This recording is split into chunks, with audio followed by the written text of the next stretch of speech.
लेखन हम सब कभी विस्मृत नहीं कर सकते। अभी कुछ क्षणों बाद हम लेखिका और आलोचक यानी उपन्यासकार और आलोचक दोनों को सुनेंगे। हम समृद्ध होंगे। हमारे बेटे एक उदाहरण के रूप में उपस्थित होते हैं कि न सिर्फ आप अपने पिता की विरासत को संभालें, बल्कि उनके नाम को, उनके व्यक्तित्व को समाज में लेकर जाएं और बाकी युवा, बाकी बेटे ये सीखें कि पिता के संघर्ष को प्रकाशित करना है, दबाना नहीं है। तो चंद्रमौली जी, आप जिस तरह से अपने पिता के नाम को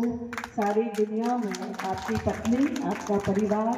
पति पत्नी नहीं चाहेंगे कोई काम करना है तब तक नहीं होता, तो उतना आप जितना श्रेय दे रहे हैं, मैं बहुओं को ज़्यादा महत्व देती हूँ कि जब वो अपने ससुर के लिए कुछ करती हैं तो वो बहुत बड़ी बात होती है। अभी अभी डॉक्टर शबाना जी आई, उन्होंने कहा कि डॉक्टरों के बहुत सारे काम होते हैं। तो मैडम, आप मेरे पति के पेशे के समान हैं और आप तभी तो मैंने कुछ नहीं कहा। यहाँ पर उपस्थित हुए हैं, बहुत अनौपचारिक रूप से इकट्ठे हुए हैं। तो मैं सबसे पहले तो इस उपन्यास को जिन्होंने चयन किया उनके प्रति डॉक्टर रोहिणी अग्रवाल, उसके अध्यक्ष संयोजक रही है, चंद्र त्रिपाठी, खुद बहुत अच्छी उपन्यासकार हैं, कुसुमलता जी, मैधव सिंह, उनको वो भले ही यहाँ नहीं है पर अपना आभार व्यक्त करना चाहती हूँ कि उन्होंने इस उपन्यास का चयन इस एक बार फिर से मंच से बिल्कुल औपचारिक रूप से ही आभार दे सकते हैं। के बाहर तो उस समय एक साहित्यिक परिवेश में रहने के कारण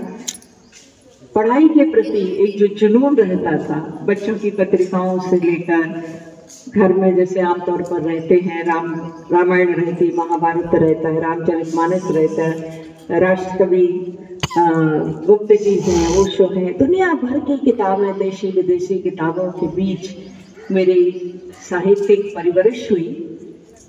और कहानी के प्रति मेरा जो लगाव हुआ, मैं इसलिए ये बात यहाँ कहना चाहती हूँ कि कोई कहानी, कोई रचना